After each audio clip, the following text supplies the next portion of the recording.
Hi guys. Hi guys. Compliments of the season. Yeah. Welcome to our YouTube channel. My name is Praise and this is my husband Francis. Hi. Yes, in the spirit of our wedding anniversary month.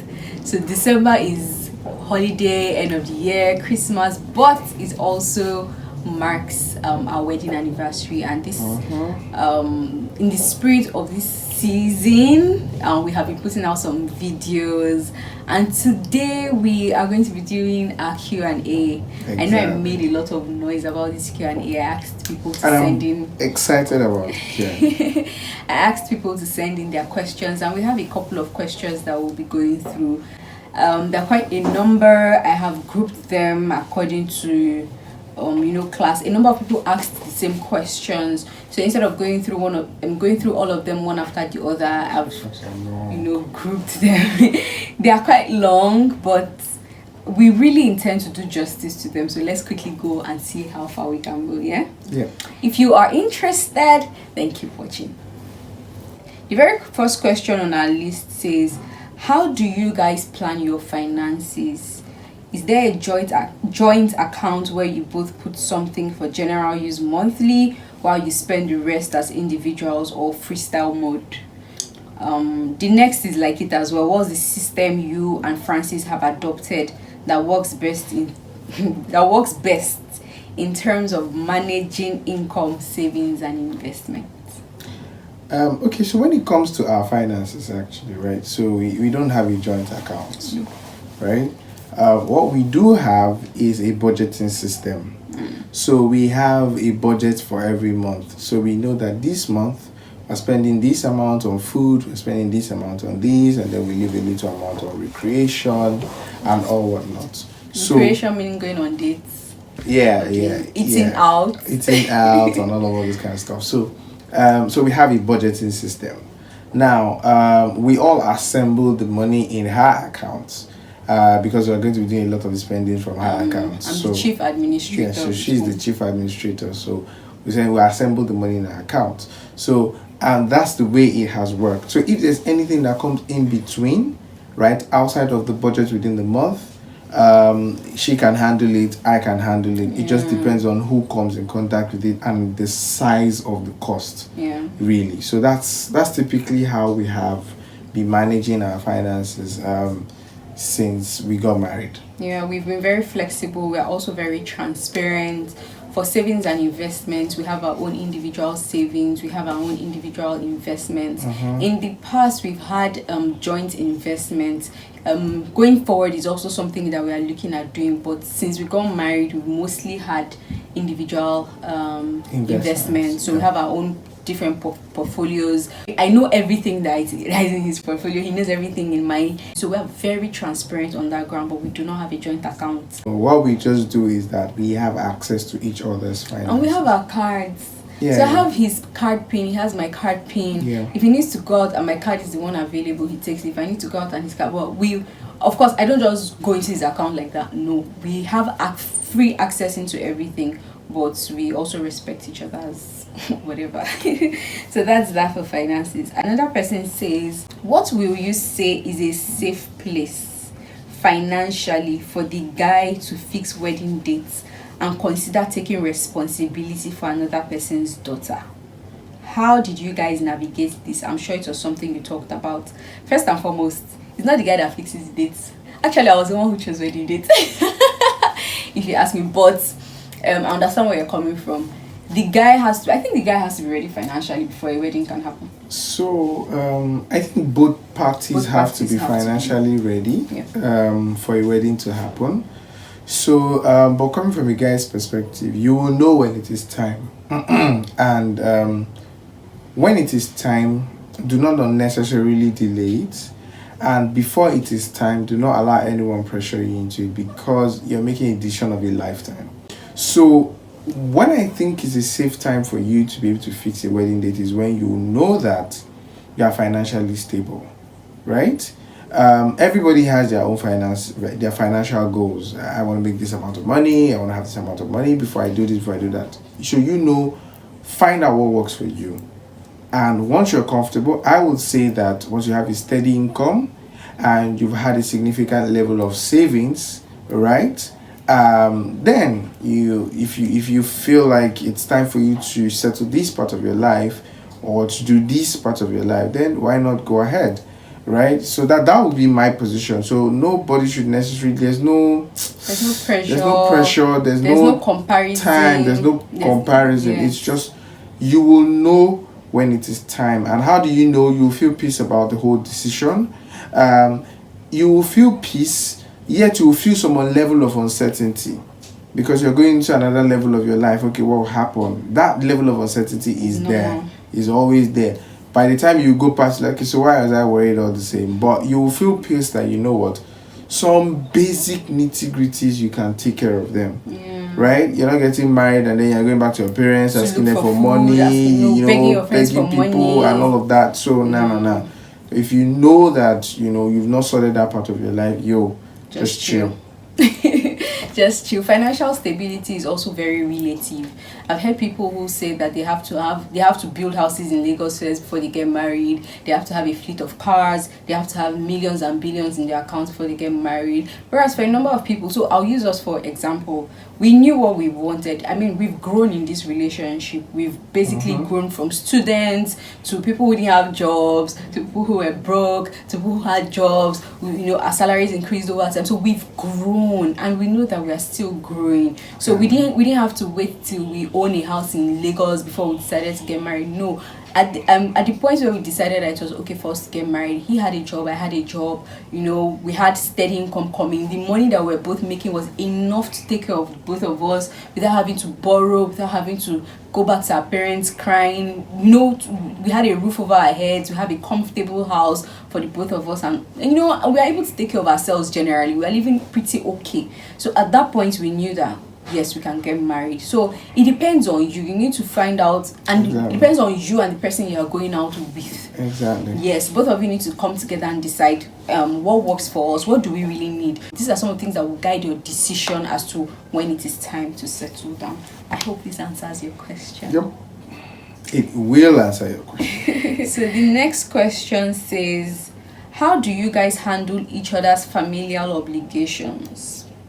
So this person went ahead to explain that for some people, the man will generally stay out of his wife's family issues and vice versa. Some will choose or agree to be actively involved. So how we go about extended family now is that so we've decided long ago that if issues arise or if there's anything to be addressed, I will handle my family, he will handle his family. I know how best to deal with my family. There are certain things I will say to them that ordinarily, if somebody else says it to them, they might get offended. But it's me, get offended, you'll be okay. It's him as well. Whatever I say to his family, they'll be okay. But coming from me, it can feel like, disrespect from our wife. So we are fully aware of what is going on in each other's families, but we are both spokesmen in our own families. Whatever it is, and we need to communicate something. I communicate to my family, he communicates to his family. Yeah, so what that helps us to do is to be able to also manage situations appropriately. I think the reason why we decided to do that, because I think it's important to see why we decided to do that, is she is coming into my life. I am going into her life. I have been in my life longer than she has been. You've been in your family. Yeah, and my family, as well. And I know them much more than you will know them. So it will be insensitive for me to just put you in front of them and allow you sort yourself out. No, that's not. I don't think that's an ideal way, in terms of bringing that relationship together. It is my responsibility to make an impression in my family about who she is, and it is her responsibility to make an impression to her family members about who I am. Right? So that's how we sort that out. The next question says, since getting married, how have you had to adjust to your new family in-laws? So for me, I'd say it has been pretty easy. Of course, I'm coming from a completely different background. I'm coming from we're from different states, different regions of the country. So there are definitely certain things that are strange or certain things that are new to me, certain ways that I have come to know. But so far, I think they like me. We've been cool. We've been really good. It has been easy. I just know how to respect who I'm supposed to respect. He does his part in, like he said, presenting me to his family in a way that they would respect me, and I've done my own part in also presenting him to my family in a way that ensures that they respect him. So far for me, I think it has been fine. Oh, what about you? So I think that a lot of people are afraid of cross-ethnic marriage in terms of not marrying someone from your tribe, and you're afraid of language barrier and all of that. And I think that we've done pretty well in terms of being able to do that, because I make sure that I am always present whenever there's conversation happening in a language that she doesn't understand, to bring that sort of safety for her, and vice versa. In terms of dealing with my in-laws, I'll say that I am actually very lucky to have my in-laws, because even before I got married, I became very cool with them. Very cool people, right? Easygoing, cool. I was accepted into the family long before You got married. I got married to her. We're just cool.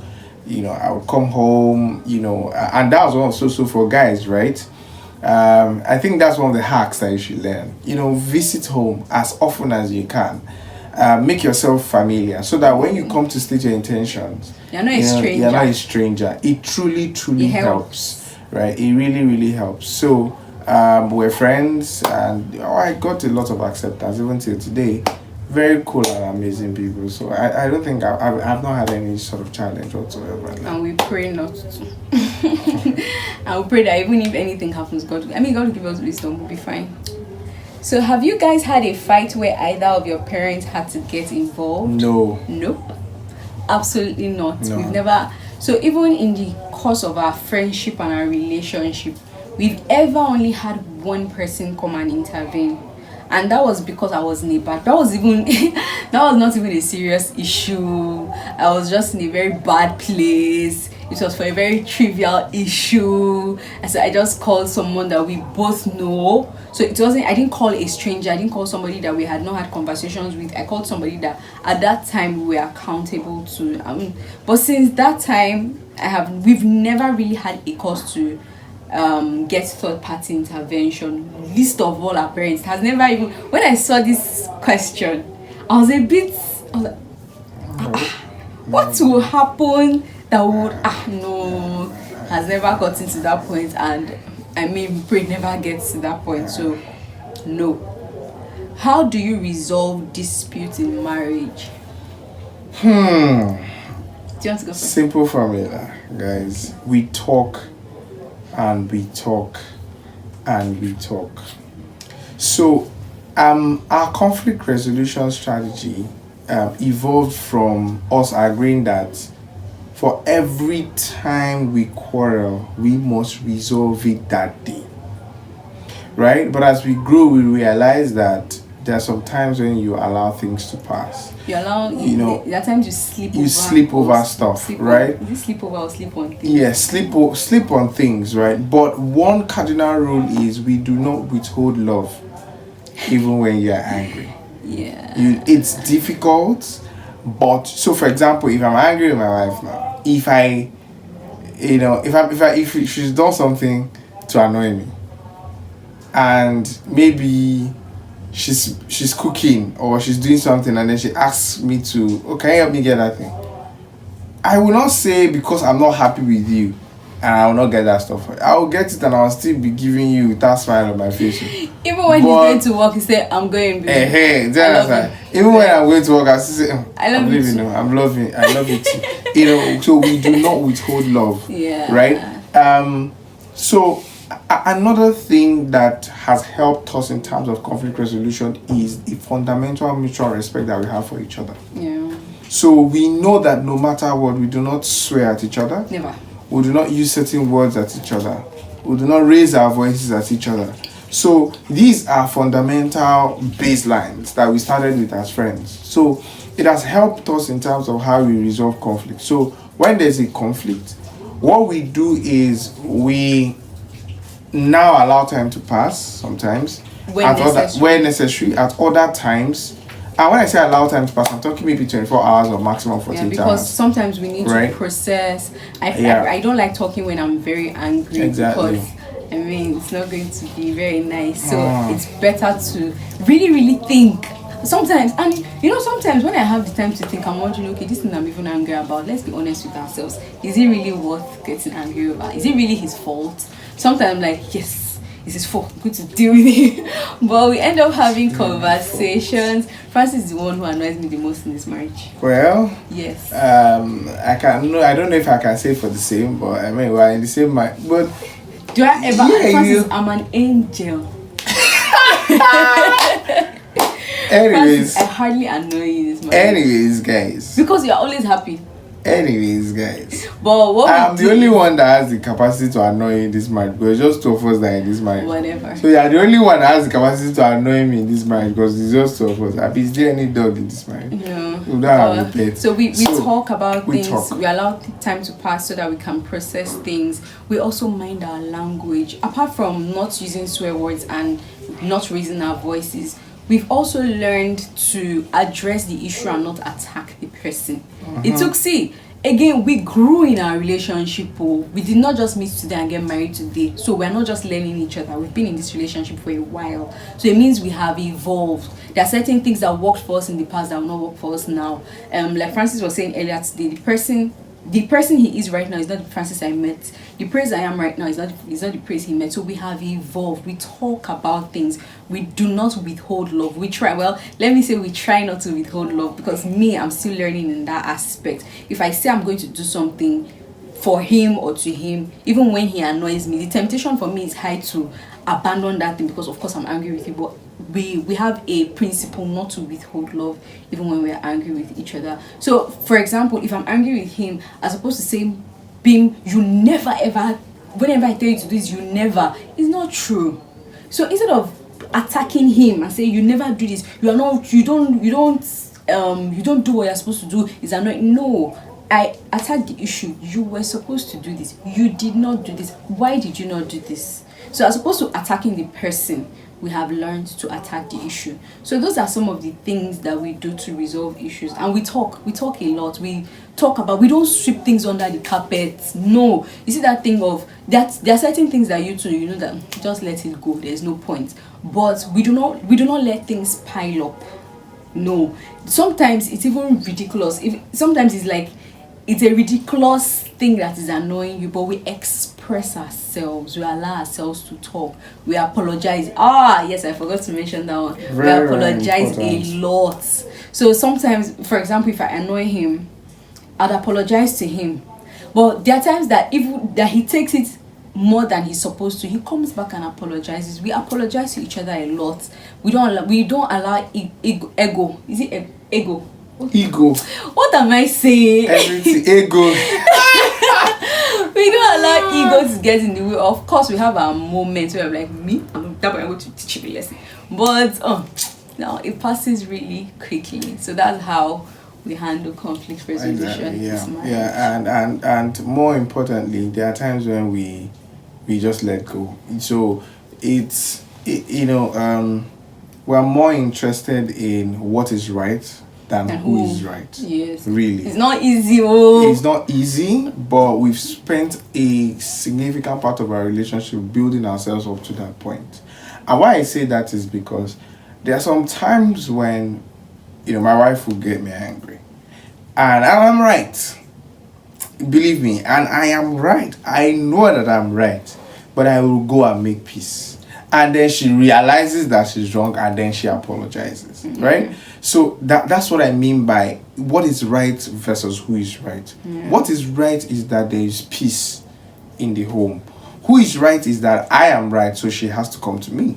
The same goes for her as well, right? There are some times when I annoy her. She knows that she's right, but she will come and strike a conversation for us to be able to resolve this, and then I will apologize. So it's very, very crucial. It's not easy. Right. It took us a while to get to that point, but now that we're there, it's a very important conflict resolution strategy. Yes. And then normally we are not usually angry at the same tempo or at the same level. So the person who is less angry most times does the reconciliation. So for example, if it's Francis that is less angry, I remember there was a time I was angry with him and then he came to hold me.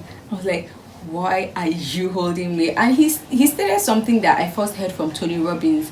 It's difficult to remain angry at somebody when you have physical contact with them. So he held me and I just seated. You know when you pour water on coal and the smoke just comes out. And I got better. Again, we still eat even when we are angry. Even when we are angry with each other, we still eat together, we still bathe together. I still open the door for him sometimes. Sometimes I just leave it open because I don't see his face. But I still end up seeing his face. You know me and you in this house, where are we going to? But these are some of the things. I think there's more, but these are the things we can remember right now that we do to resolve conflict in this marriage. This marriage must work. It must work. It don't work. So the next question would be, how did you know he was the right man for you? And when did you know he was the one? So I think this question goes both ways. Someone asked me, how do I know he was the right one for me? And somebody asked, how did Francis know I was the one for him? How did I know he was the right one for me? I relate with Francis on almost every level. I began to look for Francis in every guy I met. I'd meet a guy and I'd want the person to understand me as much as Francis understood me, to be gentle with me as much as Francis was, to be sensitive to me and my needs, to respect me, to give me the freedom to be myself. I just found out that I was looking for him in everybody, and just occurred to me that what's the point? Oh, just so that's and I mean it looked as if we were going in the same direction. Francis was very teachable. Francis was very open to sharing his knowledge with me. Francis would learn something and I'll be his lab rat. He would experiment on me. He would teach me and I would know. I would find, I would read a book. I would be able to sit down. We'll have conversations. It was a deep call to deep situation. So that was how I knew. I thought of my future and my children, and I was confident that he was the kind of father. He fits the picture of the kind of father I wanted for my children. He fits the kind of life that I envisioned for myself, and that was how I knew he was the one. How did you know I was the one? How did I know that she was the one? So I knew 2 years after our friendship, right? When I met her 2 years into our friendship. 2 years into our friendship, right? Not after our friendship actually. 2 years into our friendship. When I met her, I knew we were going to be friends for a very long time, if not for a lifetime. I knew. Because in that moment, we connected. And when I mean we connected in terms of our value systems, right? There were conversations we would have, and I'll be like, oh my God, someone is thinking in this direction, right? Would have conversations unending, right? So I knew that this person is going to be my friend for a very long time. But I wasn't sure if this was going to end up in a relationship or whatever. But then 2 years into our friendship, I started to develop very strong attractions for her. She's a fine girl, of course. I won't even deny it. I won't even say she was smart. She is still smart, right? That attracted me in terms of, she being a very smart person. So we could have intellectual intercourse, right? Oh my God, did you say that? Right. So yeah, we could have intellectual intercourse, but beyond that, I saw the fine girl. I won't even lie. I saw that. This baby's a fine girl. You understand? And all those kind of stuff. I'm like, whoa, okay. But most importantly, I saw that in front of me was a woman who had everything I would have wanted in a woman I would want to spend the rest of my life with. So why running around when going to Sokoto, when what you're looking for is right in front of you. So I told myself, I said, you know what? I'm not going to force this. I'm not going to try to over-engineer it. I'm just going to allow it to happen naturally. As a matter of fact, when I told her that I had feelings for her, I didn't tell her so she would say yes. Well, you would hear the rest of this gist in our How We Met video. Yeah, exactly. We filmed it already. Exactly. And we might upload it after this one. Exactly. So So that was just it, really. No esoteric whatever. Yeah. I didn't see him in my dream. God did not come and tell me in my dream. How do you guys handle the demystification that occurs when you start seeing each other every day? So this question, I don't. Let me attempt this question. When you watch our How We Met video, you would hear that, you see or watch or hear where we said that we used to see each other every day. I met Francis when I was in school. For the 4 years, for the 3.5 years in school that I knew you, I saw Francis every single day. Every single day.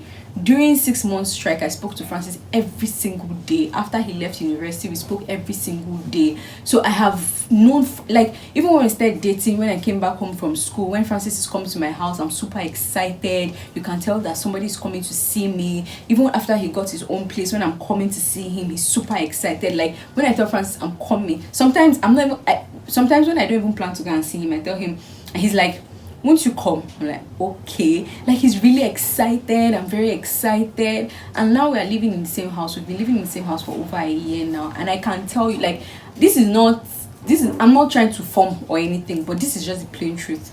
I am excited. See, when Francis goes out and stays for a certain period of time, where are you? Are you not coming home? When I go out, I can almost tell you when my phone will ring.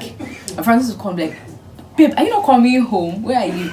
Like, if you watch our love letters, there was a place where I said that when you come home and scream my name from the door, I still get very excited. We beyond just loving each other, we really, really like each other. Exactly. And then one of our major love languages that we share is quality time. So it just makes it easy for the both of us. Before we got married, we heard that you get tired of seeing this person. We heard about see finish, but it's been 1 year and it hasn't happened. We're praying it never happens. So I think friendship plays a huge role in this, because beyond loving each other, how many times do you think? I mean, how many times do people really have sex? How long does it last? So if you are not doing that, what are you now doing? So sometimes we stay in this house for a very long time. We are just gisting, basking in the euphoria of being in each other's presence. You know, of course, we take alone time once in a while, but we really, really, really enjoy each other's company. So yeah, just to further buttress what she has said, right? In the 9 years that we've known each other, I can say we've not spoken to each other maybe like 4 times. Yes. Maybe like 4 times in all of 9 years, 4 times. So when I say spoke, I mean, like she literally said, we talk every single day, right up to when we got married. Every single day. Of course, not that we're married. Every day we had talk. CUG before we got yes, married. we had CUG. We had relationship CUG. So that's to tell you that we talk. So I think that we built that habit of communicating. And because the interesting part is that it's not like we have an agenda of what to talk about. That's okay, tell you about this. You just, I'll tell you about my day. I'll tell you about you want to make a decision, you tell me, we bounce it off each other and all of that. So I think bringing that into our relationship, it made it easy for us to be with each other and not get tired of each other, right? So I know when my wife wants to be alone. She knows when I want to be alone. So we have our alone times, right? But the most important thing is that over time we've grown fond of each other. Really. Yeah, so that's the word. We are very fond of each other. Yeah. So unfortunately, we did not have to demystify anything. Yeah. It just occurred. This is one area that has been extremely easy for us. So if anybody is finding this difficult, I'm sorry I couldn't be of much help. Just try and marry somebody that you really like, beyond loving. Just, this person. Yes, marry somebody who is also interesting. Exactly. Someone who has gist. If you are a boring human being, you'll be a boring spouse. Sorry, babe. You know, when we say marry someone you like, someone will ask, what's the difference between somebody you love and somebody you like? Now, when you love someone, the chances are that you are all engulfed in the romantic feelings that you have for this person. You're all engulfed in the eros love or in the eros feeling that you have for this person.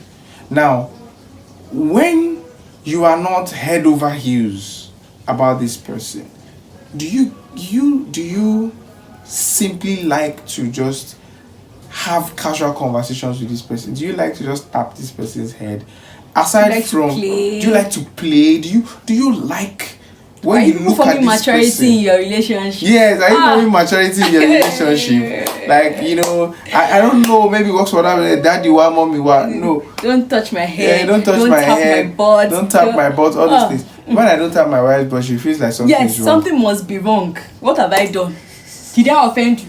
Let's go back to the questions. Okay, so let's go on. The next question is about sex. So we have come to the end of this video. Thank you to every single person that sent in their questions. We're tired, we're feeling sleepy. Thank you. Thank you for sticking with us. I'm looking forward to doing another Q&A section. This was an interesting video. Also watch out for some of our other videos that are coming up. Thank you so much for sticking with us. Please do not forget to subscribe to this YouTube channel. Share this video with your friends. I believe it will be useful to 1 or 2 people. Subscribe, like this video, and we will see you in our next video. Thank you.